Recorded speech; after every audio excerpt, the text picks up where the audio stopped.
Welcome back to Inside the Coverage. This is technically week 7 of the 2025 NFL season, but we weren't able to get one of these produced last week. This has, of course, been a most unusual and frustrating season for the Ravens. EA and I have picked a selection of plays here to refocus or focus on the Rams game. Some of the things I think the Ravens did very well defensively against Matt Stafford and Sean McVay.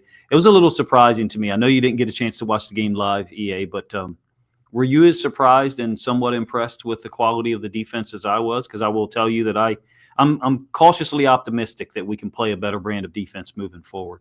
Yeah, I thought there were, like I said, I kind of missed the flow of the game, not being able to watch it live. But just based on the stuff that I've watched subsequent to that, I thought there was better communication. I thought it made a difference having Kyle in a position where he could be moved around a little bit more outside of playing just nickel. Outside of playing, allowing Marlon to play more outside, I should say. Yeah. I thought that made a difference. I thought there was some good physicality to the team, good communication on the back end. I like the new guy, Alohi. Gilman. Yeah, Gilman. Yep, I like him. I like the addition of him. So when you say cautiously optimistic, it's cautiously. I do think with hopefully with Roquan coming back, hopefully with Lamar. Do you have a sense about Lamar coming back this week? None. I think we'll see. I think we'll see him. I think Lamar. I don't necessarily subscribe to the idea that he needs a ton of practice. Agreed. Yeah, and he's a competitor. Like, all you got to do is watch the guy play football, and you can tell what he wants to get accomplished and what he's about. So I know non-Ravens fans would say things, but I wouldn't ascribe to any of those ridiculous beliefs. If Lamar's able to go, I expect to see him out there. Even if he was able to go on Saturday, suddenly I think he'd be there. I do think defensively that I found myself Sunday morning as the Rams were throttling the Jacksonville Jaguars. Across the pond, I found myself reflecting like, wow, Jacksonville's defense had been playing well in 2025. Yeah, they had lost to the Seahawks the week before, and I think they had lost to the Texans early in the year. But in any case, the Rams put it on them. I mean, it's 28-0 at one point in the third quarter, and I found myself watching snippets of that game and thinking they didn't do those things to us. Yeah, they just didn't. Devontae Adams, I know he had a couple of drops. I thought Wiggins competed and played well against him as a travel corner. So, again, cautiously optimistic, maybe a little bit excited. I do think that it's pretty obvious, to me at least, Teddy Buchanan is a Mike and not a Will, and Trenton Simpson is a Will and not a Mike. So what that means moving forward when Roquan comes back, I don't know. But I just don't like the setup if they slide Buchanan over to the Will, the boundary side inside linebacker. I think we're going to have trouble in coverage at that situation, that dynamic, just like we did, before Roquan went out. You wanted to get us started, I think, with you think it's a split field coverage on the second possession? Second possession, second down and 11. Rams on the 18, our 18. Mm-hmm. Really focus, I think, primarily on the bottom of our screen where we see this two-read coverage. Some people call it palms or blue. I've seen it called that. Yeah, TCU. I think TCU was blue, yeah. Yep. You can see not just the apex player, which is Trenton, not just the safety, but also the cornerback with eyes on two here. I think one of the things I saw through the game is a real heads up toward these quick outs by number 2, not just on this play, but I think Marlon plays this beautifully. We'll see that a little later. His job on this coverage, cornerback at CB, cornerback, which is Marlon, is man-to-man on number 1 unless number 2 runs a quick out. If 2, which is the guy that's circled here, runs out, he becomes Marlon's responsibility. Marlon has to drop 1, pick up 2. If 1 runs under, then we're going to see Marlon drift off and play a quarter on the back end. If one runs under, meaning some sort of shallow here, that becomes Trenton's responsibility to pick him up in man. Ostensibly off the ball, number 2 or apex, Trenton here has to cover this circled player, the number 2 receiver, in man for anything kind of short here. And I almost want to say we see Kyle in a similar or maybe even the same coverage over here. Perhaps we'll look at that.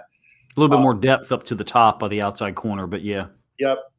And so his job, if we get any kind of vertical, is to reroute or widen, and then kind of get him right here to wall and reroute number 2 at the top of his route. Right. Trenton's very. It works out nicely here because he's physical, and you like to see that. But he tends to get, I think, a little bit too wide at times if you had a route right through here. And let's see. We'll kind of see that on the next play that I'm going to show, where he's rerouting again. I think he does a nice job rerouting generally, especially he's heavy hands, on the guys, but it's like he almost comes out of balance a little bit because he's going for, I like baseball analogies. It's almost like he's going for a home run, reroute instead of just a nice double, Yep. He's very attentive to that. You could see that even in college, he was that way.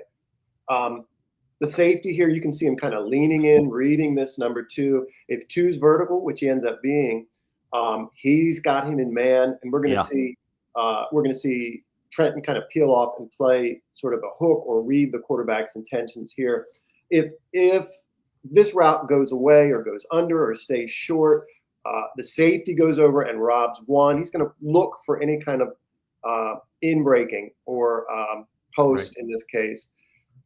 If 2 goes under, we were talking about 2 going under and Marlon having to take him, then the number 1 receiver becomes our safety's responsibility. Right. I think it's interesting, too, how I think Marlon plays so well. He's really reading until the last second. This is the one that Stafford throws, and to me, it's almost a little bit disrespectful of him to throw this because it's not there. Right. Yep. And Marlon breaks it up. Great play by Marlon. I mean, not a terrible throw at all. You know what I mean? He puts it up and gives him a chance, but Marlon's all over that. Yeah, the throw is great, but I mean, Marlon had 6 interceptions last year. So, he's not the guy for me that you want to fool with on situations where he has leverage, number 1, and really, to me, Nakua ends up being the DB here. Right. Yeah, he almost picks it. Yep. The in referencing the role of the apex player on this side of the field being Kyle, you can see, and there's a crossing or a switching of these routes here, so it's really hard to determine based on that. But the outside receiver runs under, and in effect, he becomes number 2. He's right, and Kyle's responsibility at that point. And now we can kind of bracket, what was number 2, the guy whose foot is on the 10-yard line.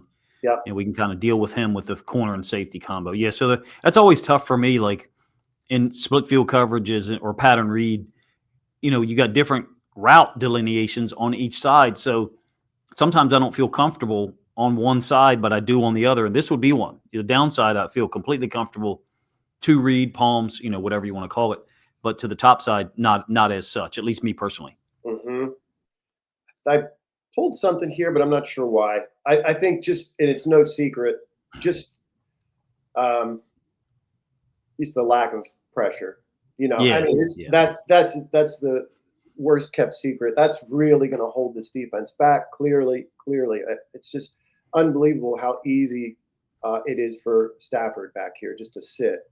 He's pretty decisive generally with the ball, but he's got more time here. Although you do see some, manhandling by Okoye, I think.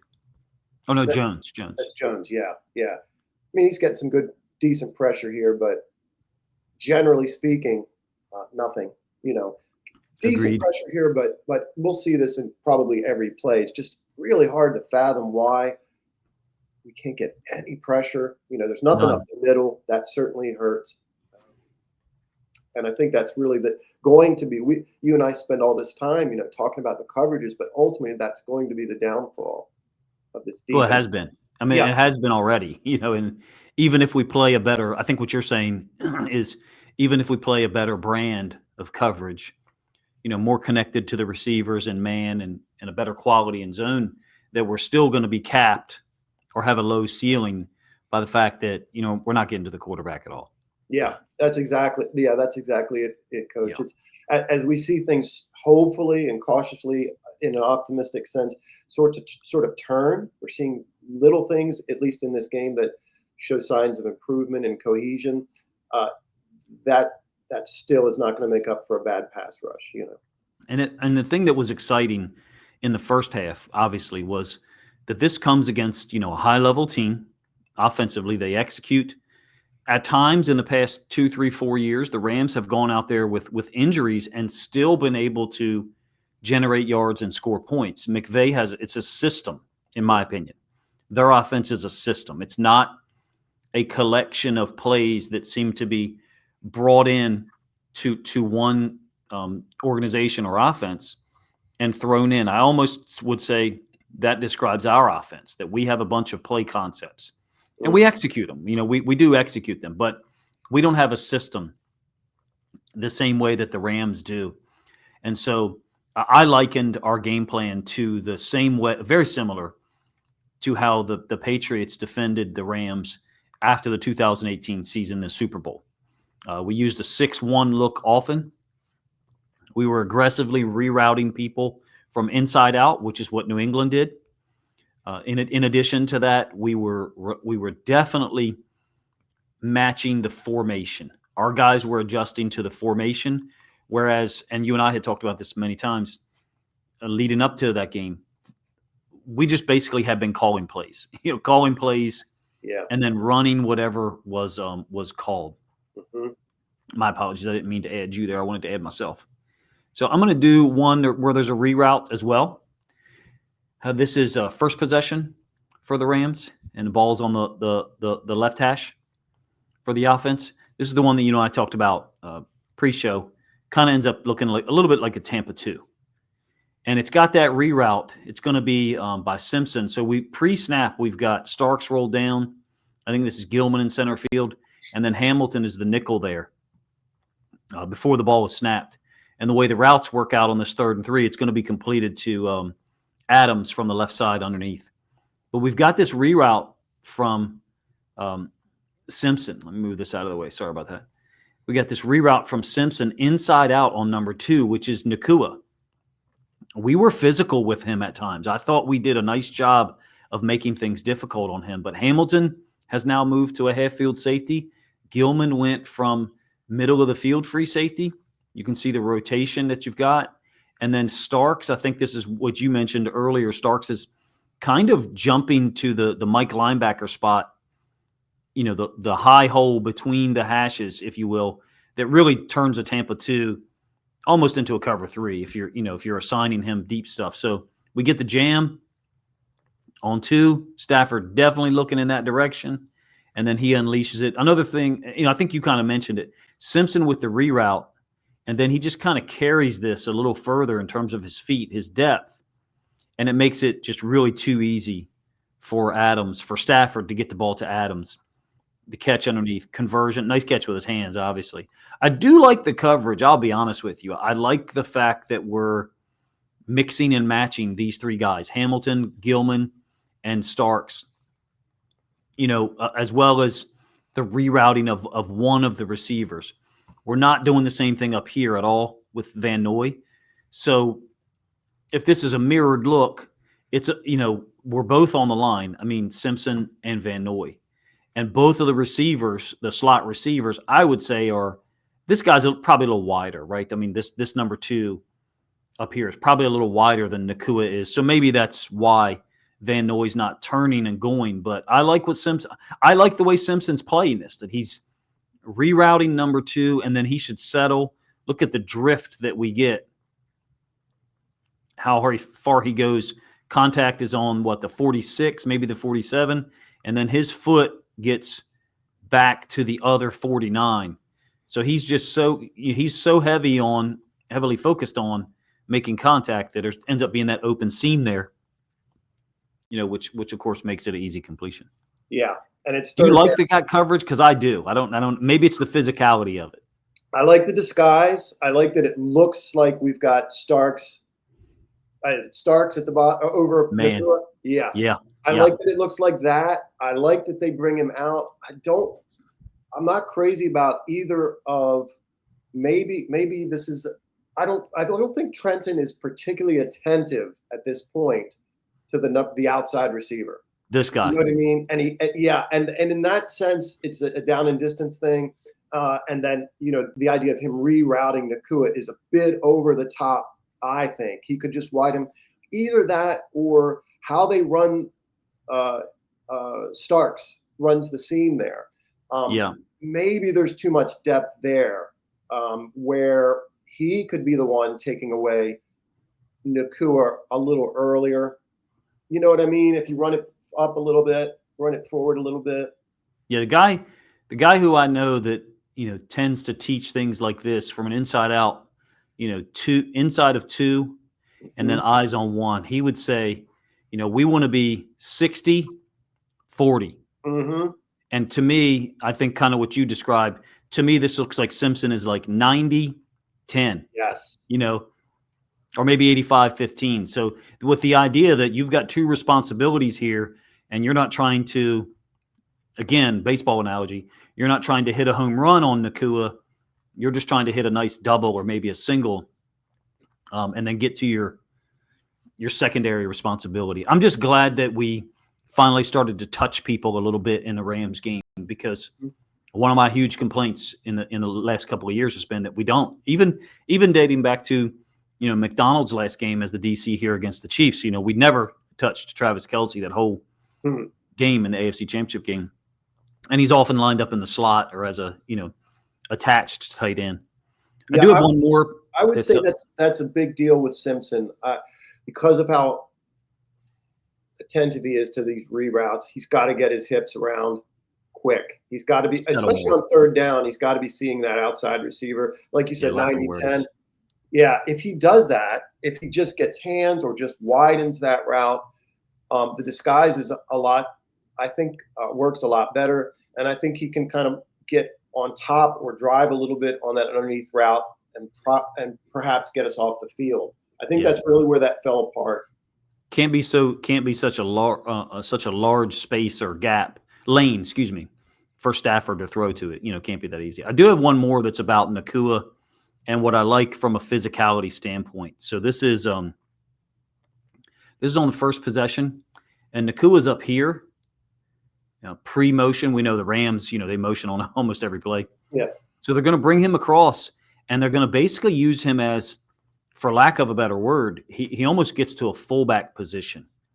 I did a video last week where Hamilton was consistently purple, and Starks was blue, and Gilman was yellow. So that's why I have the different colors there. But so he's almost getting to a fullback position when the ball is snapped. I mean, if he lined up here, he'd be considered a fullback, right? Watch where he is when the ball is snapped. And I just love what these two guys do. Maybe a little bit out of control, but sometimes you got to be. I love how they attacked him.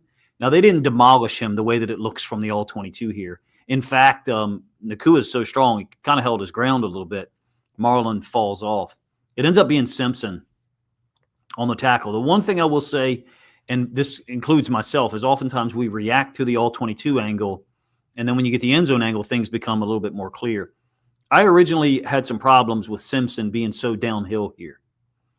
But if you look at it from a gap perspective, Marlon and Gilman are basically playing the inside C gap, and the edge defender Green is playing D gap, outside of the tight end. I know we're generally talking about coverages, but I think this speaks to the way that we tried to play the Rams from a physical standpoint. I want to give you the end zone angle. Nakua's obviously off screen for us. So Simpson pre-snap, pretty sure he's got the A gap here, and then Buchanan has the B gap.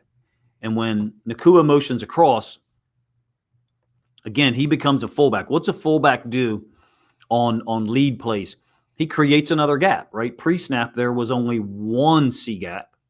But then once he motions across and goes to like lead up, he's created another gap. Now there's two gaps inside the tight end, right? And I just love how these guys went about this from a physicality standpoint. They were definitely sold out in making his day somewhat difficult. So many teams on these C gap insert plays don't play it aggressively. We actually got beat. Starks got beat by Whittington on a C gap insert pass play. And Hamilton is slightly behind on a C gap insert pass play that I may cover a little bit later. But I love the fact that we're physical. And then, again, from the end zone angle, you can see Simpson maintaining or holding his gap here, and then he'll fold out once the ball's committed, to the C gap. And he actually, I think, tries to punch the ball out, or maybe it's Gilman who tries to punch the ball out. So it ends up being Gilman, Green, and Simpson. I feel like Simpson's level of violence and aggressiveness in this game was befitting the type of team that the Rams are. Yeah. That makes me smile. I mean, say what you want about Marlon.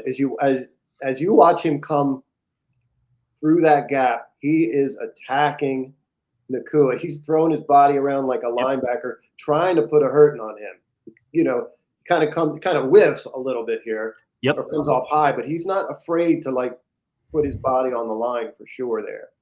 That I always like plays like that because we felt like it sent a message to you're taking your best player and you're setting him back up there to lead block, and we're going to try to deter you from doing that as much as possible, or at least provide for you visual evidence that there's a negative consequence to you doing that, and that's that he's going to take a shot from one guy, or in this case, possibly two. Mm-hmm. So I like that play, and I felt like it was early on that the Ravens kind of showed, hey, we're gonna be a little bit more physical today than we have been at times so far in 2025. Love it. I love the hit at the end too. Trenton coming over, just love it.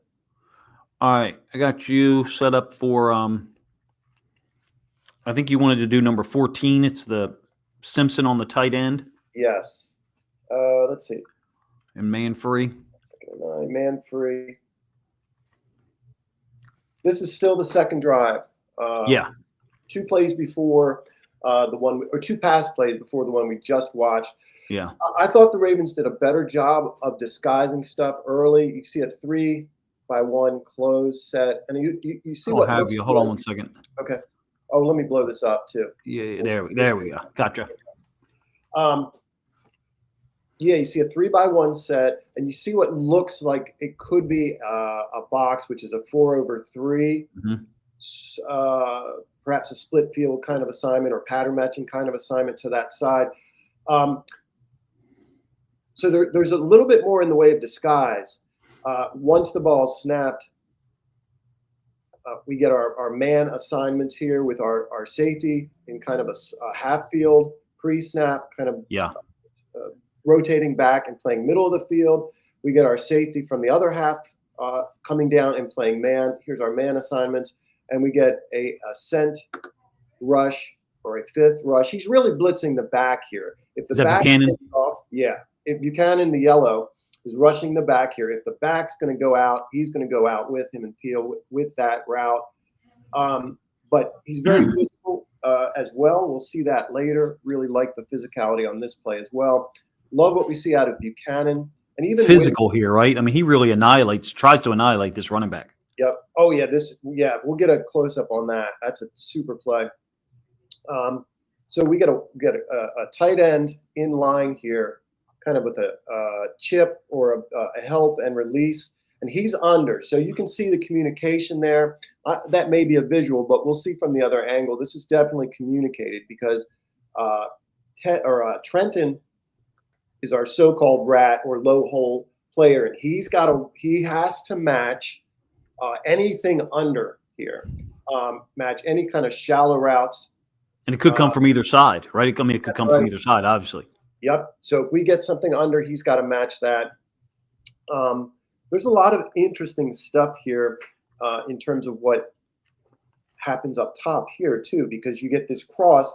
In some Wiggins. respects, yeah, in Yeah. some respects, you're getting a new rat once Yeah. Trenton picks up this tight end, where now he's waiting for the crosser. And it's interesting that we see Starks kind of pass that off instead of chase with Yeah. that. It's Yeah. really So cool. those guys are connected in terms of their reaction, Wiggins and Starks, right? Yeah, super cool. And then this is just a great little pass breakup by Trenton. Really, really cool. That was a 2nd and 9, right? Second and 9, correct. Yep. Yeah, let me see where we are on this to show what I'm showing here. Okay, yeah, we want to watch Simpson and Wiggins here if we can. I think I stop it. So Simpson's going to drop. You see him reading the quarterback, kind of reading his intentions here. And we don't see a verb. We don't see something verbal, but he is making a verbal communication at this point to Trenton, because you can see Trenton. He may feel this route, but he's really with his eyes to the quarterback. Yeah. And this is being passed off verbally. Right there, you see Wiggins kind of turn. He's kind of our new rat, right? He's reading stuff, crossing from the other side, rather.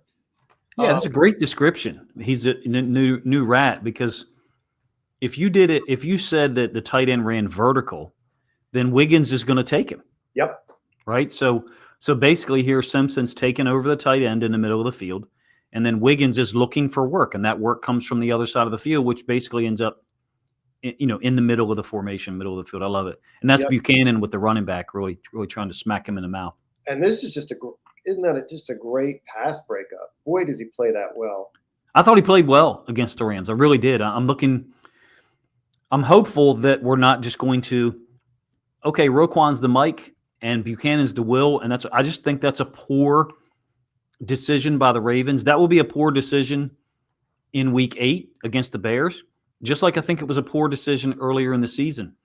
Buchanan's not a Will. I'm not saying he can't play linebacker, but he's not a Will. And I think his best position is Mike. And I think this play right here is illustrative of that. Buchanan doesn't make that play. No chance. Let's check out the Buchanan rush, though. You can see, all right, we'll see Green working inside. Right, clear the air, clear the space. On the outside. Just violent. Look at that, man. Look at that. And relentless, too. That's nice. Yeah, we get some pressure there. I mean, we get more than what we have seen so far in this game, which was none.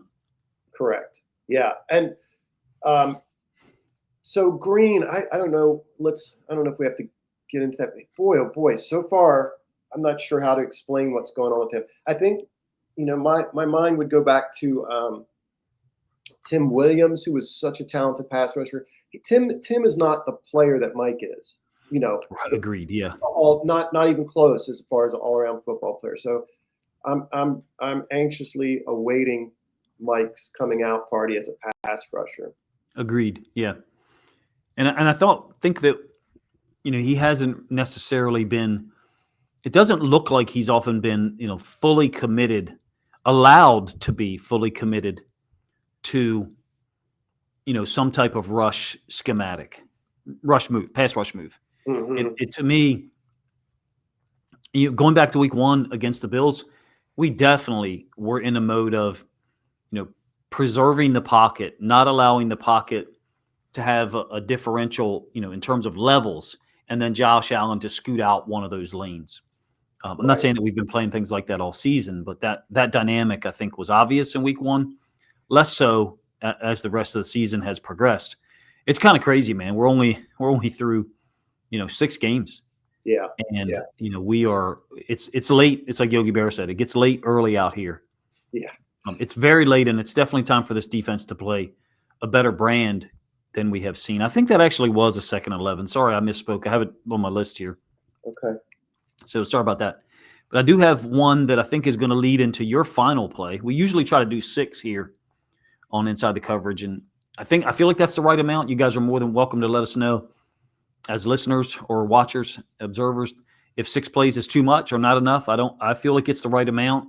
I wish that we had the time to present data on the coverages, man. And that's originally one of the things I wanted to do here. It's just not possible. There's just not enough time for the two of us to access that number one. And number two, I don't think that information is out there that's easily accessible. So, all right, I want to talk about, I think we've got one here from the third quarter. I felt like the Rams made some adjustments at halftime.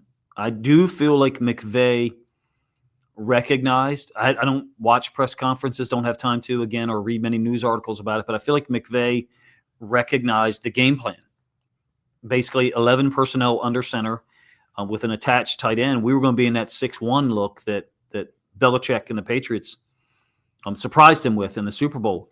And it was effective for us. Hamilton on one side and then one of the edge defenders on the opposite side. I think he came out in the third quarter and was throwing the ball a lot more from shotgun formations. That's a little bit of a generalization, but here's one. And this is going to lead into something that EA is going to talk about on the ensuing play. So, like I said, third quarter, of course, we wasted our goal line situation there at the end of the second quarter, opportunity to take a 10-3 lead. It's 11 personnel trips. And so they've gone hurry up. And there's going to be a completion after a chip to the tight end. So they've got tight end on one side, running back on the other. You guys probably know I call that B gun. So the way that it sets up is the tight end, because of his alignment, can help out with this defensive end, edge defender. And then the running back can release and help out with this edge defender. He doesn't actually touch Ojabo here, to be honest with you, but the ability to do that is preserved. I think this is cover 6 or quarter half. Marlon, however, is taking a man turn up to the top here. So he's covering Whittington, who's not a super talented guy at the NFL level. He's a talented human being as a football player, but relative to the other receivers that we face, he's not incredibly talented. So zone turn for Marlon, and then obviously cover 2, hard corner by Wiggins at the bottom side. And what bothers me, what I think has continued to be an issue throughout 2025, is that Buchanan's got drift in his pass drops. So he'll get to his drop, his depth, and then continue to drift. So look at the differential that we've got between him, Hamilton, Simpson, and Wiggins. Now, Wiggins is a hard corner, so he's not always going to be in a direct straight line. It's not always going to be perfect. But what's been happening often this season, this is a small detail, don't get me wrong, our underneath droppers, when we get some drift from one guy, he arrives late. So what I mean is we've got contact from Simpson now, and then Buchanan, it may not to many observers look like a big deal. It bothers me to no end when both inside linebackers don't arrive at the same time when they have the same job. Meaning, why is one guy consistently getting to 11 to 12 yards depth and one guy is capped at 9 or 10? That always bothered me as a coach, and it was something that, I know I threw a clipboard about and said some 4-letter words many times because it just can't happen. You leave open lanes for guys to get 4 or 5 yards after the catch as opposed to 1 or 2.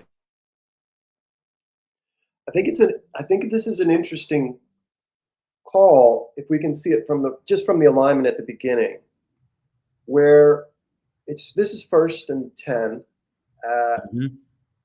and Wiggins gets hands on the outside receiver and then plays, I guess, flat responsibilities underneath.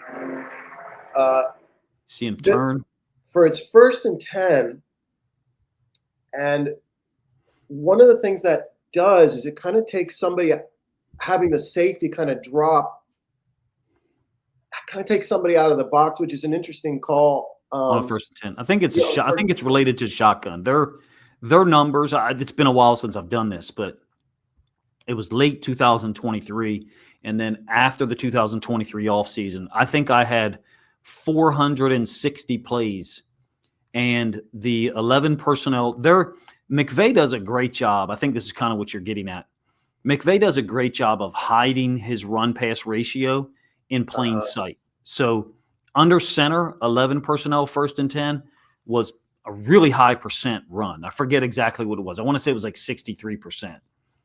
But shotgun, 11 personnel, 1st and 10, run was like less than 41%. It was totally flipped almost numerically. So this is, I think, it's a possible explanation that we are adapting our coverages to the formation. But unfortunately, I didn't start my recording until like now, so we don't really see any of the pre-snap communication. I I can't prove that. This could have very well just been called by Orr, and we got lucky, which I think is what you're saying. You're talking about Gilman being basically removed from the box, right? That's right, where the safety drops back and you get almost like a cloud thing coverage underneath. Yeah. Just I found that kind of interesting that they would open that up, but that makes sense what you're saying. I could be wrong, and my data could be outdated, for real. How much do you think they're coaching that depth? Well, obviously they get burned. Well, I mean, it's just an underneath catch. It's innocuous. It's just an underneath catch. Yeah. But it's a small point. Again, it's something that bothered me when one guy we're relying on each other. We're relying on each other to be outside here, and then Cage be outside, or inside on the opposite side, and we're just too deep, and that's been happening consistently. Maybe the Ravens want this depth, and this is the problem. Well, if that's the case, then this isn't going to be a 7-yard gain. This is going to be a 10-yard gain, or more. And I mean, in a general sense, we have this differential between our second level droppers, and we played more zone. I thought here in this game, fine. We were being a little safe, trying to prevent big plays. There were times where we played man, Wiggins, particularly against Adams. And I thought it was a good decision, to be honest with you. But our lack of pass rush made the strategy capped, because, if we could get home with 4 and play zone behind it, then great. Then we're really going to be able to disrupt some of the things they want to do. But, we're not able to do that right now. I will say that it's been a consistent issue that we oftentimes have one of our underneath droppers at a more of a depth. And if it's a Tampa 2, like you showed earlier with Starks, then that's part of the coverage. That's part of what you're tasked to do. This is not, so again, it's a small issue, and I get it that, people aren't going to think it's, something worth mentioning like I do, but you want your guys to arrive at the same time, and they can't do that if they're not at the same depth at the top of the drop. I think it's really interesting what you said. I do think there's something to the analytics / percentage out of shotgun. I mean, to drop the safety back like that on 1st and 10, they must have been aware of that or thinking that way. Yeah, it's easy to talk about with offenses and quarterbacks because most of the analysis about football is about the quarterback, right? When you tune in, I mean, Monday night, the first Monday night game, the Lions and Bucks, the first 7 words out of Joe Buck and I think it was Joe Buck and Aikman they just talked about was the quarterbacks. Goff versus Mayfield, former number 1 picks. It's easy for people to understand this. Offensive coordinators and quarterbacks at many levels of football break the huddle, and they've got 2 plays called. Fine, we get that, right? We understand that. If we get a 1 high look, we run this. If we get a 2 high look, we run that. That's a very simplistic presentation. I mean, I'm not talking to you here, but you don't think it's possible that defenses have the same call? They do. Yeah. If they come out in shotgun, we run this quarter half. If they come out under center, we run this man free. And so those guys, make their call. They see the quarterback lineup. It's obvious though. You don't need to communicate at that point. There doesn't need to be this obvious communication or signals when that is the whole point of the call. So, to just build off of what you said, defenses have to have built-in adaptability. And I think that's one of the things that's been lacking with this Ravens defense in 2024 and especially earlier this season. You had another second down that you wanted to go over, I think was number 16. Yeah, this is the 2nd and 9. Yeah, sorry. Yeah, no, that was me. I think I called it that, but let's see. Let's just run it a little bit. I think, okay, so one of the things that you pointed out to me, Coach, we'll start it back here. Here is I do think they sort of fool the quarterback with their alignment pre-snap. Shotgun again. Yeah, shotgun again, and it looks like it could be man coverage or some form of a box coverage here where they pattern match. But you pointed out that, had you studied the Ravens for very long, this doesn't look like a matchup the Ravens like generally. It's the Mike over the tight end. We're not playing man on the tight end. We're not the Detroit Lions. They'll do that with their inside linebackers. We're Roquan and Buchanan. we're not going to trust them in man on a tight end, nor should we. It does feel like off the ball, the quarterback is looking to that side, and you can see a reroute by Hamilton. And I think he comes off of that pretty quickly. The quarterback does. Absolutely. I think in that sense, he wasn't expecting that coverage. To me, they are running a version of like a zone match through. Here it's cover 3 with zone match principles. And the reason I wanted to sort of highlight this play is I'm sort of puzzled by it. Again, going into what you were talking about, the depth of these, what I would interpret as a hook dropper, and the variation or the variance, if that's the right word, of these. Now, the bottom side guy, an OLB that was on the line? Yeah. Well, say that one more time. Is the bottom? Yeah, right there. Is that guy? Was he on the line of scrimmage, or is that Simpson? He was a linebacker. Okay, so so that I usually would say, like, if we take the OLB like Van Noy or Ojabo and drop them out, of course they're going to be more shallow. They're not going to have as much depth because they're lined up on the line. But this is Simpson. Simpson's almost breaking off, like kind of like he's playing man on the running back. Now he doesn't. I think that he's kind of our flat. He's not pressing down, right, because he doesn't drive down like aggressively on that route. But yeah, he ultimately would be in man on that guy. But I'm just sort of puzzled.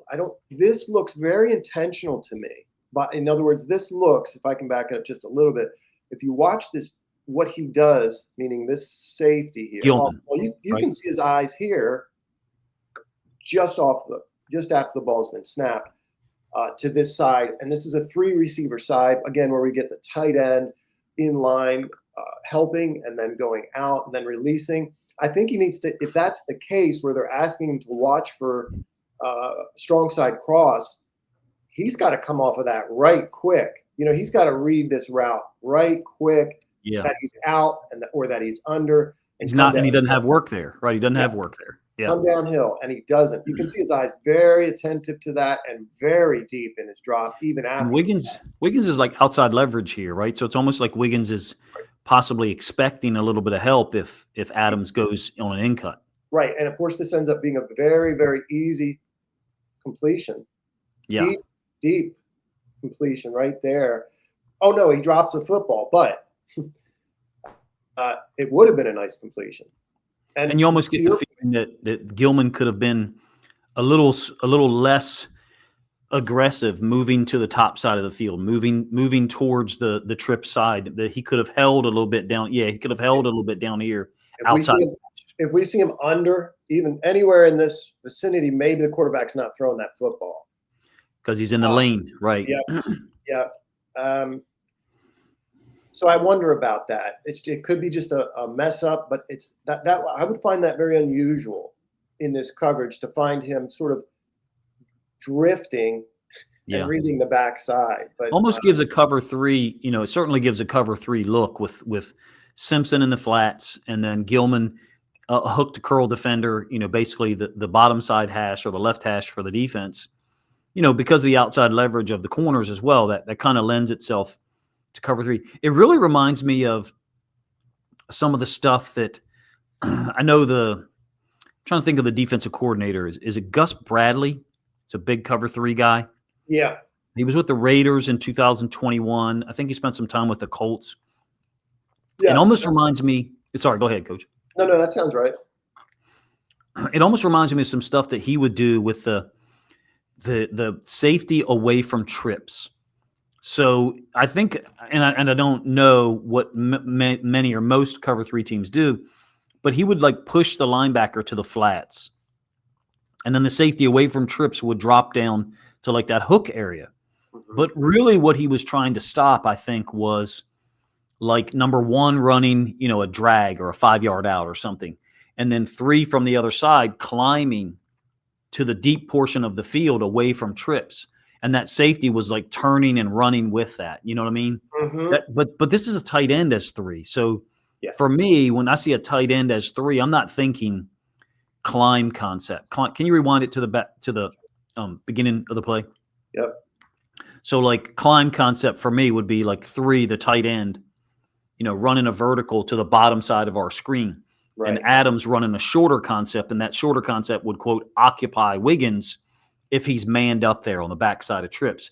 Now, we're watching Wiggins take what is obviously a cover 3, drop here, so that's not happening on this play. But my point is that boundary side safety, in this case Gilman, dropping down to the hook to curl. I've seen a lot, or I think I've seen a lot of cover 3 guys do that to try to handle 3 from the other side on a vertical like you described.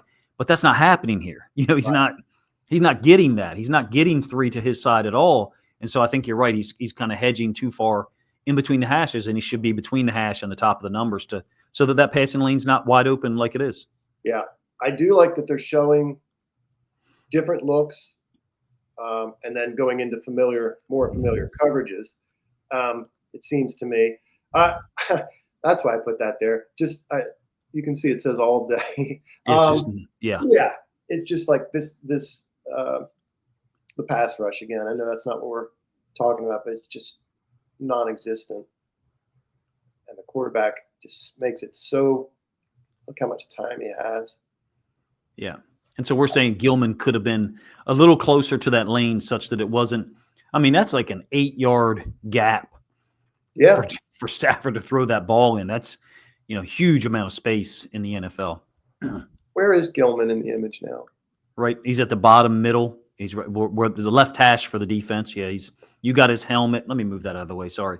You got his helmet, and you've got his, now you got his full body actually, just outside the left hash. Okay. I love those coverages where the inside linebacker pushes to the flats and a safety. Basically, I think you call it buzz, right? The safety comes in, hook to curl. I love those coverages. Yeah. Yeah, there's a lot to be encouraged about now that even just watching stuff like this. Obviously this guy's new to the squad, and I thought he played smart. well. Yep, seems very smart. Like a football player.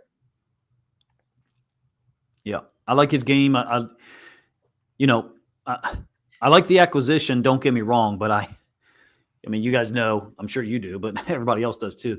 I think we need a drastic improvement on the offensive line, but I don't know that that's going to happen in 2025. The Ravens obviously see things differently. I did want to talk about the Bears a little bit. If you don't have much knowledge of them, that's fine. Sure. I don't have the same assumptions that everyone else does that we're just going to blow the Bears off the field. This is 2025. This is not the same Ravens team that we thought we had 6 weeks ago or even 4 weeks ago. The Bears are averaging, I think, 25 or maybe 24 points per game. They've scored 21 points or more every week. And Ben Johnson knows how to design an offense. Caleb Williams, hasn't been playing great, I don't think, based on the film that I have, but I'm only going off the plays I've watched. I'm interested in what everyone else thinks about this game, because originally it was, we got the Bears, and then look, we turn around and play the Dolphins on Thursday night, 4 nights later, and that game is on the road. So this is a huge game this week for this Ravens team, this franchise. You're talking about a loss to the Bears, and unless I've done my research incorrect, like I said, they're at 24, 25 points per game. We have to go to Miami 4 days later, 1-6, and playing 4 days later on Thursday Night Football. The volume would be turned up incredibly high on John Harbaugh, as it should be. I think this is an ominous game, and I'm a negative person when it comes to projecting games, whether I'm trying to analyze the NFL or whether I'm coaching. I'm always that guy in the room who sees the best of what the other team can do and prepares for the best version of them. And if we get a lesser version, great, awesome for me. That's my mentality. So I don't know. Have you know much about the Bears, or have you, been able to watch any of their film at all? Almost nothing, other than who their coach is now, and then just the familiarity that I have with Ben Johnson, mostly because of the stuff that you've covered. And this is a must. A win here would feel really good. This team needs they need a win in any way that they can get it. Yep. Just for the sake of morale, if nothing else. 2 wins, 2-5 still stinks, but a win would feel really good. I think Miami's a Terrible. lousy team, but Yeah, they're terrible. Who knows what can happen?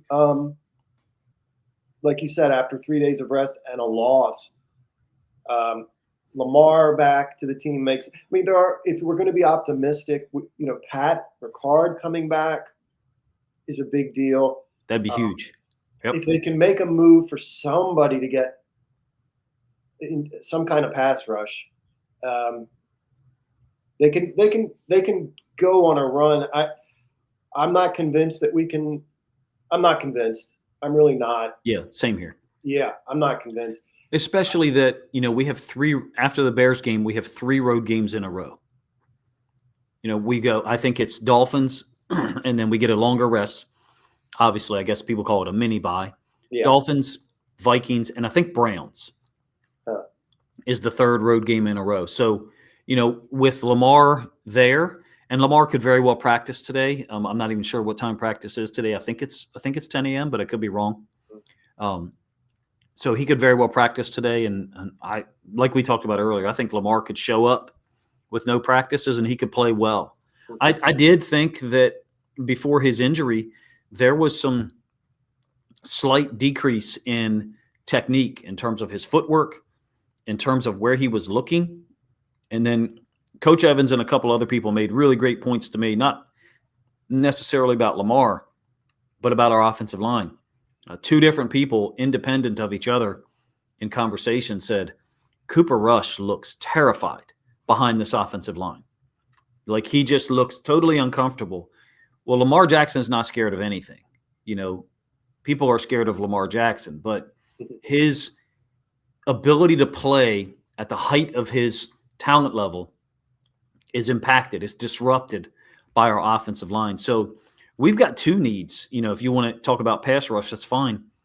But we've got to be more consistent with the offensive line. Otherwise, I don't know that it matters if we play a better brand of defense, if we can't be more consistent with the offensive line, because we got 2 Hall of Fame guys back there in the backfield who, they're being capped. They're being limited, I guess is a better way to say it, by our inconsistency up front.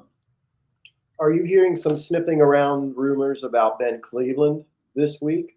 I've heard, they're just rumors, online stuff and talk show stuff, based, I think, on some of the things that Harbaugh has mentioned. But yeah, they need some, it's very difficult to see how this offensive line, obviously they don't have a lot of talent, interior talent at the guard positions, but there's a lack of cohesion there too. I mean,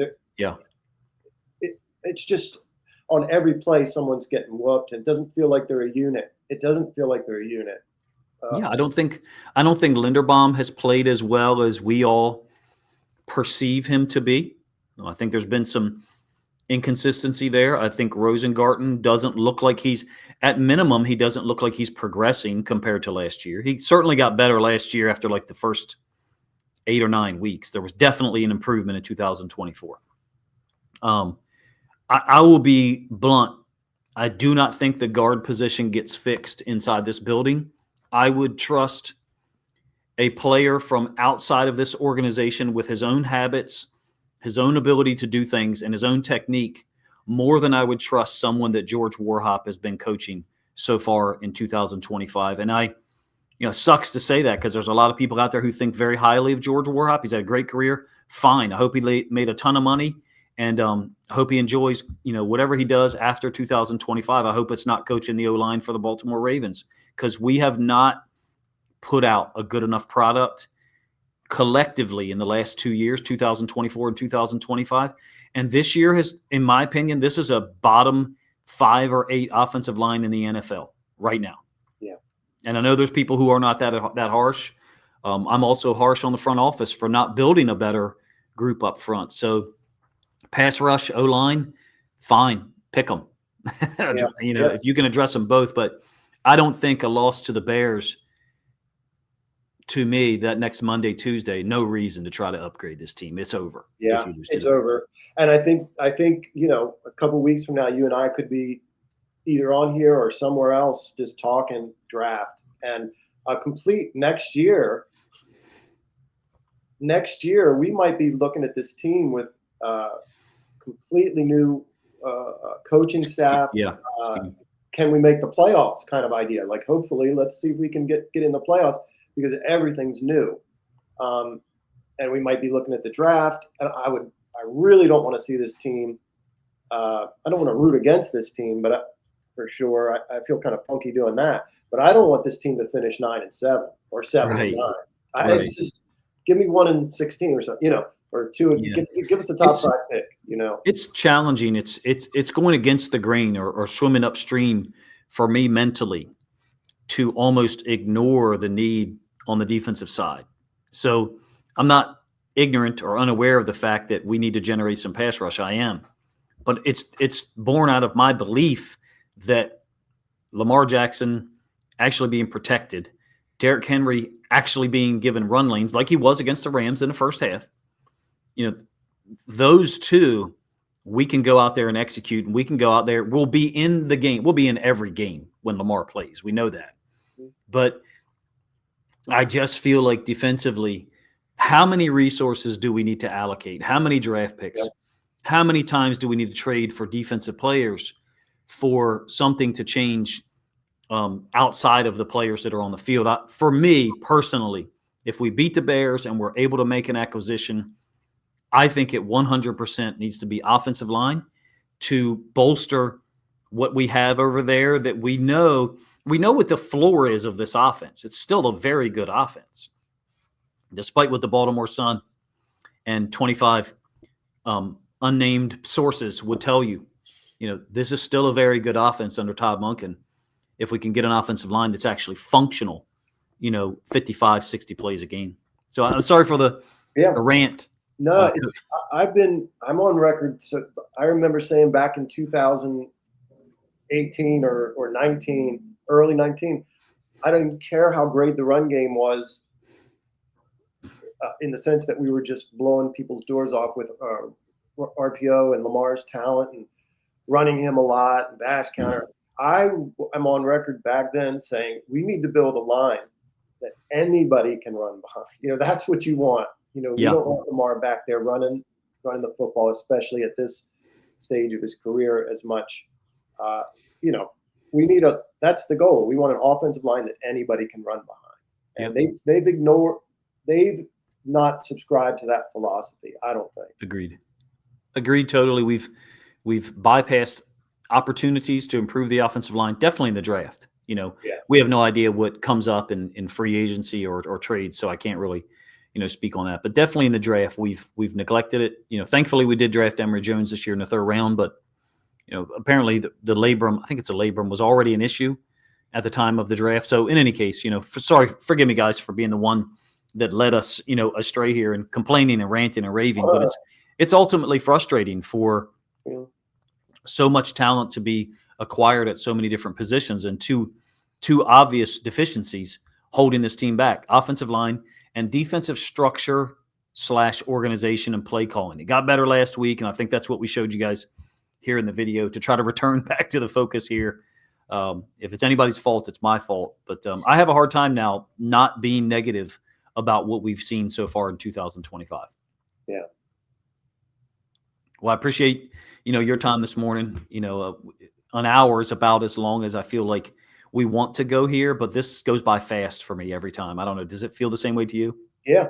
I feel like when you and I have that stack of plays, we could just go 1, 2, 3, 4, 5, 6, all the way down to 20 or 25 or whatever it is, and say, look at that, and be on here for a few hours doing it.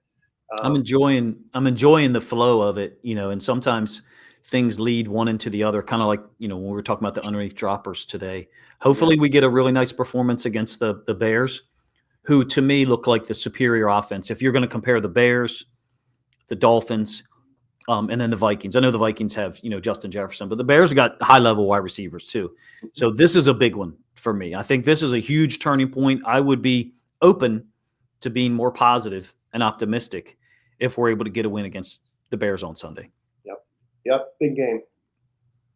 All right. Well, we appreciate you guys' time. If you have any suggestions on a better way for the flow of this to happen, feel free to let me know. Currently, using StreamYard to produce this. I have another option that, unfortunately, because of technology limitations on my end, is just not possible right now. StreamYard is functional, and the presentation of it, at least, is something that can happen without too much editing on my part. So forgive me for that. But if you guys enjoyed the video, please, first of all, let us know in the comments section.